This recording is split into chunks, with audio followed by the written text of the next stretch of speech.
Geography classes bye Hanuman ji में आपका हार्दिक स्वागत है। बात करते हैं हम राजस्थान के भौतिक स्वरूप के सामान्य परिचय की, और इसमें अपन राजस्थान के क्षेत्रफल से लेकर के राजस्थान के अंतर्राष्ट्रीय अंतर्राज्य सीमा से लेकर के किस प्रकार से राजस्थान का निर्माण हुआ था भौगोलिक स्वरूप से लेकर के, और विश्व में राजस्थान की क्या स्थिति है उसके बारे में हम सामान्य जानकारी लेंगे। ये जो क्लासें हैं वह हर कंपटीशन क्लासेज के लिए आपके लिए रहेगी, और अब रेगुलर क्लासें लगती रहेगी। तो चालू करते हैं हम आज की क्लास की बात करते हैं। तो राजस्थान का भौगोलिक दृष्टि से देश का सबसे बड़ा राज्य जो राजस्थान है वो भौगोलिक दृष्टि से मतलब क्षेत्रफल की दृष्टि से, किसकी दृष्टि से, क्षेत्रफल की दृष्टि से बात करते हैं तो ये देश का मतलब भारत का सबसे बड़ा राज्य है। सबसे बड़ा क्या है? राज्य। ठीक है, इसके क्षेत्रफल की बात करते हैं तो राजस्थान का क्षेत्रफल 3,42,239 वर्ग किलोमीटर, जो देश के कितने परसेंट भूभाग फैला हुआ है? 10.41% भूभाग पर। कितने परसेंट भूभाग फैला हुआ है? 10.41% भूभाग पर फैला हुआ है। राजस्थान की आकृति की बात करते हैं कि राजस्थान की आकृति किस प्रकार की, तो देखो राजस्थान की आकृति जो है विषम कोणीय चतुर्भुज है। कैसी है? विषम कोणीय चतुर्भुज। इधर बात करते हैं विषम कोणीय चतुर्भुज की। ये देखो ये है अपने राजस्थान की विषम कोणीय चतुर्भुज कि जिनका सभी कोण विषम हो वो कोण क्या कहलाएगा? विषम कोणीय चतुर्भुज कहलाएगा। तो अपने राजस्थान की जो आकृति है वो कैसी है? विषम कोणीय चतुर्भुज। इसी को कौन सी आकृति कहते हैं? रोम्बस आकृति कहते हैं। और इसकी आकृति देखते हैं तो जैसे कोई पतंग की आकृति के समान है। किसकी आकृति के समान है? पतंग की आकृति के समान है, इसीलिए इसे क्या कहा जाता है?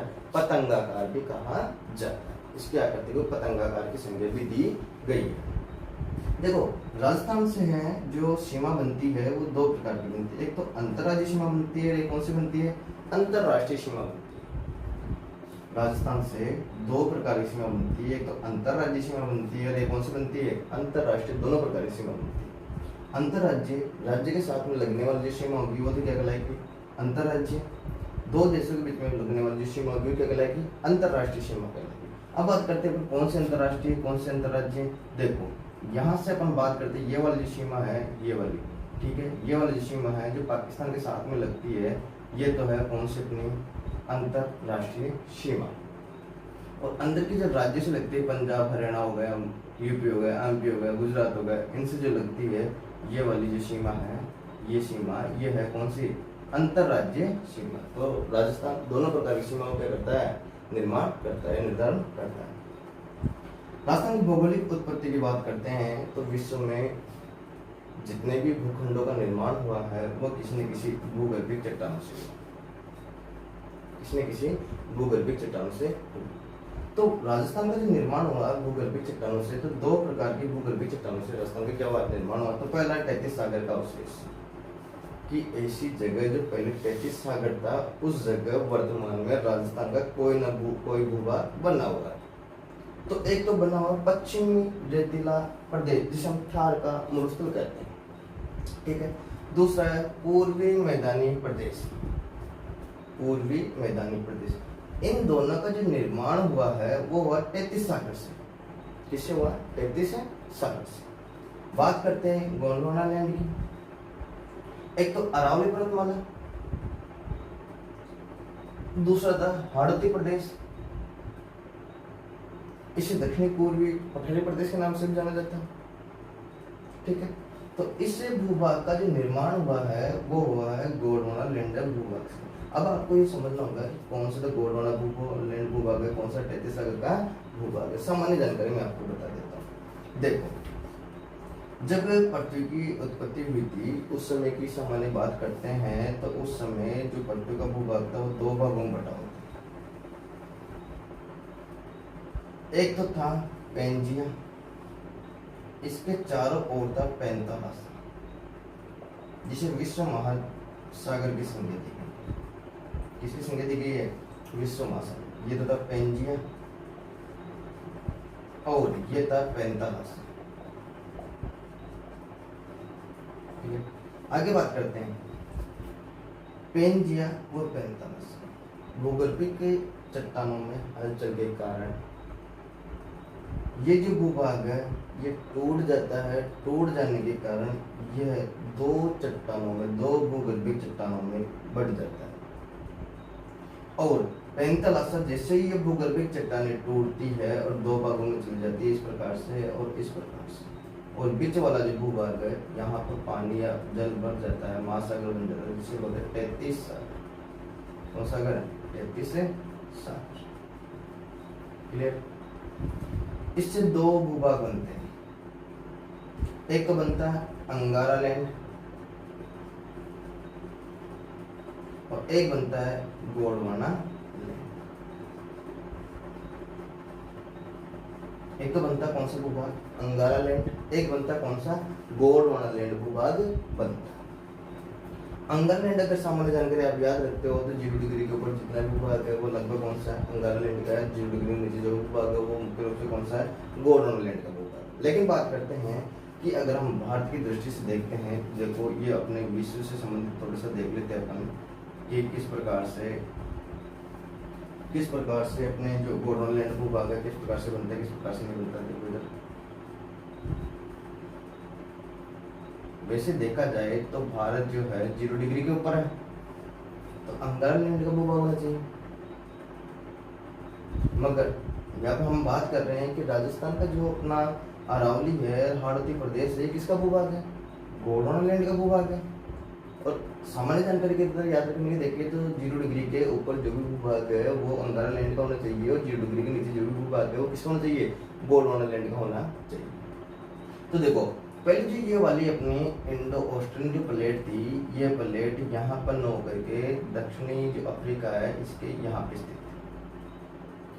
प्लेट विवर्तने के कारण ये जो चट्टान अपना जो इंडो ऑस्ट्रियन जो प्लेट है यहाँ से टूट करके पूर्व की ओर गति करने लग जाती है, और यहाँ पे है यूरेशियन प्लेट और यूरेशियन प्लेट, और ये दोनों प्लेटें आपस में आकर्षित होती है। जैसे ये आकर्षित होती है इधर की ओर जाती है, इधर की ओर जाती है, तो यहाँ पे ऑलरेडी अरावली पर्वतमाला थी अपनी।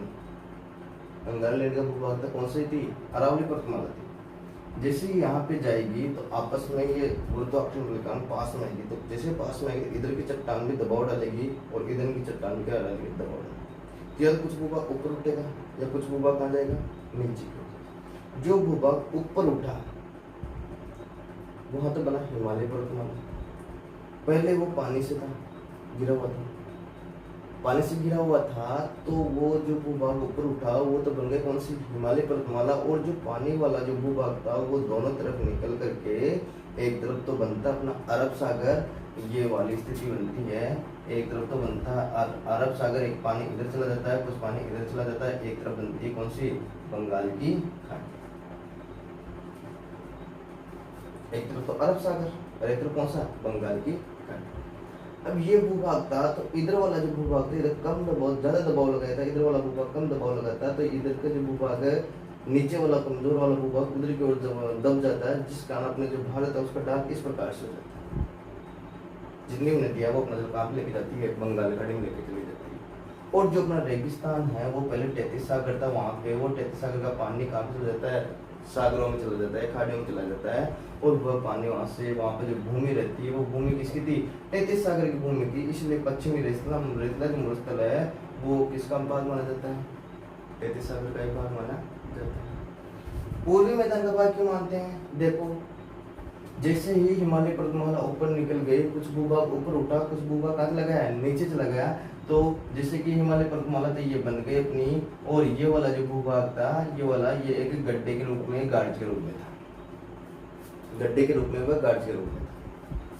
हिमालय से जो नदियां निकलती है वह नदियां अपने साथ में कंकड़ पत्थर अवसाद लेके आती है। उन अवसादों को लाखों वर्ष तक यहाँ पे जमा करते रहती है। जैसे जैसे अवसाद जमा होते रहते हैं और ये मैदान, ये भूभाग है, ये धीरे धीरे किसका रूप ले लेता है? मैदानी समतल मैदान का रूप ले लेता है। तो पहले ये कौन सा भूभाग था? 33 सागर का भूभाग था। 33 सागर का भूभाग था जो नीचे की ओर चला गया था, वो पानी के बहाव के कारण, नदियों के अवसादों के कारण फिर बाद में क्या बना है?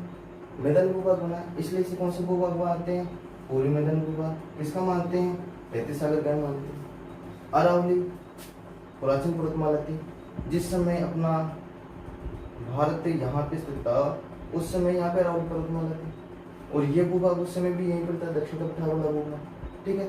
और इसलिए हाड़ौती प्रदेश का जो भूभाग है वो दक्षिण के पठार का भूभाग भी माना जाता है। और इन दोनों का जो भाग है वो किसका भूभाग है, गोंडवाना लैंड का भूभाग है। और ये दोनों जो भूभाग है ये किसके हैं, तैतीस सागर के भूभाग। अब ऐसे समझो कि किस प्रकार से तैतीस सागर का भूभाग है और किस प्रकार से गोंडवाना लैंड का भूभाग है। क्या होता है पेंतलासा, क्या होता है पेंजी। ओके ठीक है। राजस्थान की स्थिति के बारे में बात करते हैं। तो राजस्थान की स्थिति के बारे में बात करते हैं तो हम इसको तीन दृष्टि से देखेंगे। कितनी दृष्टि देखेंगे, तीन प्रकार से हम राजस्थान की स्थिति को देखेंगे। देखो कैसे, एक देखेंगे हम ग्लोब पर, एक हम किसको देखेंगे, ग्लोब की दृष्टि राजस्थान की स्थिति, ग्लोब में राजस्थान की क्या स्थिति है। दूसरा देखेंगे हम एशिया कि एशिया में राजस्थान की क्या स्थिति है। थर्ड नंबर पे हम देखेंगे वो देखेंगे भारत की स्थिति कि भारत में राजस्थान की क्या स्थिति है, कहाँ पे स्थित है, कौन सी दिशा में स्थित है। पहले अपन सामान्य जानकारी ले लेते हैं ग्लोब पर राजस्थान की स्थिति की। देखो तो ग्लोब में राजस्थान की स्थिति से पहले हमें सामान्य जानकारी ग्लोब के बारे में होनी चाहिए कि ये ग्लोब है। ग्लोब किसे कहते हैं कि पृथ्वी का जो मॉडल होता है इसे क्या कहते हैं, ग्लोब कहते हैं। पृथ्वी का छोटा रूप या पृथ्वी का छोटा जो मॉडल होता है वही क्या कहलाता है, ग्लोब। अब ग्लोब को जो है वह अक्षांश व देशांतर रेखाएं क्या करती है, बांटती है। देखो कैसे, अक्षांश रेखा की दृष्टि से देखते हैं तो अक्षांश रेखा की दृष्टि से ग्लोब को दो भागों में बांटा गया। कितने भागों में बांटा गया, दो भागों में बांटा। ऊपर वाले भाग को तो कहते हैं उत्तरी गोलार्ध और दक्षिणी वाले भाग को कहते हैं दक्षिणी गोलार्ध। ऊपर वाले भाग को कहेंगे उत्तरी गोलार्ध और दक्षिणी भूभाग को कहेंगे दक्षिणी गोलार्ध। क्लियर है चीज। ये तो गई किसकी दृष्टि से, अक्षांश की दृष्टि से। बात करते हैं देशांतर की दृष्टि से। देशांतर की दृष्टि से भी अपने जो ग्लोब है इसको दो भागों में बांटा है। ये हो गए देशांतर। इसके इधर वाले भाग को मतलब पूर्वी जो भाग है इसको तो बोलते हैं पूर्वी गोलार्ध। और अगर बात करते हैं पश्चिमी भाग के गोलार्ध को कहते हैं पश्चिमी। अब सामान्य जानकारी हमें पता है कि भारत राजस्थान और उत्तरी गोलार्ध में अक्षांश की दृष्टि से और देशांतर की दृष्टि कौन से गोलार्ध में, पूर्वी गोलार्ध में। तो देखो ये तो हो गया अक्षांश अपने इसकी दृष्टि से, अक्षांश की दृष्टि से कौन से गोलार्ध में, उत्तरी गोलार्ध में। और अपन बात करते देशांतर की दृष्टि से कौन से गोलार्ध में, पूर्वी गोलार्ध में। तो राजस्थान कहाँ होना चाहिए, यहाँ पे, ठीक है। तो इसका ये हो गया उत्तर, ये हो गया दक्षिण, ये हो गया पूर्व और ये हो गया कौन सा, पश्चिम। अब किस दृष्टि में, किस दिशा में, कहाँ पे स्थित है। तो देखो अपना जो राजस्थान है वो ग्लोब पर उत्तरी पूर्वी दिशा में, कौन सी दिशा में, उत्तरी और पूर्वी दिशा में अपना क्या है, राजस्थान स्थित है। किसकी दृष्टि से, ग्लोब की दृष्टि से। क्लियर, पहला चीज। सेकंड बात करते हैं एशिया की कि एशिया में राजस्थान की स्थिति क्या है। तो देखो अगर बात करते हैं तो ये जो विश्व का मैप है छोटा सा, इसमें ये तो है यूरोप, इधर है अफ्रीका और इधर है ये अपना एशिया। एशिया से संबंधित बात करना है, राजस्थान की स्थिति निकालना। तो इसके लिए अपन एशिया को भागों में बांटते हैं। ये देखो ये भाग हो गए अपने, इसकी दिशा निकालते हैं तो ये एशिया का उत्तरी भाग हो गया, ये एशिया का दक्षिणी भाग हो गया, ये एशिया का पूर्वी भाग हो गया और ये एशिया कौन सा भाग हो गया, पश्चिमी भाग। अपना राजस्थान यहाँ पे है, अपना राजस्थान यहाँ। तो किस दिशा में हो गया अपना राजस्थान, दक्षिणी पश्चिमी दिशा में। किस दिशा में हो गया, दक्षिणी पश्चिमी दिशा में हो गया। तो राजस्थान जो है एशिया की दृष्टि से कौन सी दिशा में हो गया, दक्षिणी पश्चिमी दिशा में स्थित है, ठीक है। अब बात करते हैं अपने भारत की दृष्टि से कि भारत में राजस्थान की क्या स्थिति है भाई, कहाँ पे स्थित है। तो देखो ये अपना भारत है, ये उत्तर, ये दक्षिण, ये हो गया पूर्व और ये हो गया कौन सा, कर्क रेखा दो भागों में बांटती है। ठीक है, 82.5 रेखा भी इसको कितने भागों में बांटती है, दो भागों में बांटती है, ये लो। ठीक है, अब ये अपना हो गया कौन सा, राजस्थान इस दिशा में, यहाँ पे स्थित अपना राजस्थान। तो अगर दिशा की दृष्टि देखा जाए तो अपना राजस्थान है उत्तरी पश्चिमी दिशा। कौन सी दिशा में, उत्तरी पश्चिमी दिशा में। तो भारत जो है, भारत की दृष्टि से अपने राजस्थान की जो स्थिति है वह है उत्तरी पश्चिमी दिशा। क्लियर है आपकी चीज। ये अपने को अपने राजस्थान की स्थिति का पता लग गया कि ग्लोब पर तो कौन सी स्थिति है अपने राजस्थान की, एशिया में क्या स्थिति है अपने राजस्थान की, और भारत में क्या स्थिति है अपने राजस्थान की। ग्लोब की दृष्टि से उत्तरी पूर्वी, एशिया की दृष्टि से दक्षिणी पश्चिमी, और भारत की दृष्टि से उत्तरी और पश्चिमी। ये अपने राजस्थान में क्या है, स्थिति। ठीक है, और आगे बात करते हैं अपन राजस्थान की भौगोलिक स्थिति की। भौगोलिक दृष्टि से राजस्थान की क्या स्थिति है, अक्षांश देशांत की दृष्टि से राजस्थान की क्या स्थिति है, कितने अक्षांश रेखा पे राजस्थान स्थित है, कितने देशांतर रेखा के मध्य राजस्थान स्थित है। देखो अगर बात करते हैं राजस्थान की अक्षांश की दृष्टि से, किसकी दृष्टि देखते हैं, अक्षांश की दृष्टि। तो देखो अक्षांश की दृष्टि देखते हैं हम, तो राजस्थान 23 डिग्री 3 मिनट उत्तरी अक्षांश से, 23 डिग्री 3 मिनट उत्तरी अक्षांश से 30 डिग्री 12 मिनट उत्तरी अक्षांश के मध्य स्थित है। 23 डिग्री 3 मिनट उत्तरी अक्षांश लेकर के 30 डिग्री 12 मिनट उत्तरी अक्षांश के मध्य क्या अपना राजस्थान स्थित है। ठीक है, बात करते हैं देशांतर की दृष्टि से, तो 69 डिग्री 30 मिनट पूर्वी देशांतर से लेकर के 78 डिग्री 17 मिनट पूर्वी देशांतर के मध्य अपना क्या है, राजस्थान स्थित है। अब इसमें एक चीज देखना, अगर दिशा की दृष्टि देखते हैं अपन, तो ऊपर तो उत्तर होता है, नीचे दक्षिण होता है, लेकिन दोनों तरफ उत्तरी उत्तरी है। इधर दिशा की दृष्टि देखते हैं तो इधर था पश्चिमी, उधर था पूर्वी, मगर दोनों तरफ के लिखा मैंने पूर्वी लिखा। ठीक है, अपने बात की थी कि राजस्थान कौन से गोलार्ध में है, कौन से गोलार्ध में अक्षांश की दृष्टि से, और कौन से गोलार्ध में देशांत की दृष्टि से, जब अपन ने इसकी दिशा की स्थिति के बारे में बात की थी। ठीक है, तो देखो कैसे अक्षांश की दृष्टि से बात करते हैं तो 0 डिग्री रेखा कितने भागों में बांटती है, 2 भागों में। अपना जो राजस्थान है कौन से गोलार्ध में, उत्तरी गोलार्ध। उत्तरी गोलार्ध में निब्बा अक्षांश रेखा होती है, और दक्षिण गोलार्ध में कितनी होती है, निब्बा अक्षांश रेखा होती है। अपना राजस्थान जो है उत्तरी गोलार्ध में, पूर्णतः उत्तरी गोलार्ध में है, और पूर्णतः उत्तरी गोलार्ध में जो भी अक्षांश रेखा होती है इसे बोलते हैं उत्तरी अक्षांश रेखा। कौन सी रेखा है, उत्तरी अक्षांश रेखा है। इसीलिए मैंने यहाँ पर भी उत्तरी अक्षांश लिखा और यहाँ पर भी क्या लिखा है, उत्तरी अक्षांश। देशांत की दृष्टि देखते हैं तो अपना जो राजस्थान है वो है पूर्वी गोलार्ध में स्थित है, और इधर होती है 180 डिग्री देशांतर रेखा, इधर होती है 180 डिग्री देशांतर रेखा। और राजस्थान है पूर्णतः कौन से गोलार्ध में है, देशांतर दृष्टि से पूर्वी गोलार्ध में है। इसीलिए ये यहाँ पर भी कौन सी देशांतर रेखा आएगी, पूर्वी, उधर भी कौन सी आएगी, पूर्वी देशांतर रेखाएं आएगी। क्लियर आती है चीज। अब आगे बात करते हैं अक्षांश और देशांतर की दृष्टि अपन ने देख लिया, तो इस अक्षांश और देशांतर पे इस बिंदु पे कौन कौन से स्थान स्थित है उसकी बात करते हैं। बात करते हैं अपन ने 72 डिग्री 30 मिनट पूर्वी देशांतर की, तो यहाँ पे है कटरा गांव। कौन सा गांव, कटरा गांव, जो सम तहसील जैसलमेर में स्थित है। कटरा गांव सम तहसील जैसलमेर स्थित है। कितनी अक्षांश रेखा पे स्थित है, 69 डिग्री 30 मिनट पूर्वी देशांतर रेखा पे स्थित है। बात करते हैं अपन 68 डिग्री 17 मिनट पे कौन सा स्थान है, तो वह शिलाना गांव, राजखेड़ा, जो धौलपुर में स्थित है। कहाँ पे स्थित है, धौलपुर में स्थित है। बात करते हैं 30 डिग्री 12 मिनट उत्तरी अक्षांश की, तो यहाँ पे कोणा गांव। कौन सा गांव है, कोणा गांव, जो कहाँ पे स्थित है, श्रीगंगानगर में स्थित है। क्लियर। आगे बात करते हैं अपन कि 23 डिग्री 3 मिनट उत्तरी अक्षांश के अंदर कौन सा स्थान स्थित है, तो वह बोरकुंडा गांव, जो कुशलगढ़ तहसील में बांसवाड़ा में स्थित है। कहाँ पे स्थित है, बांसवाड़ा में स्थित है।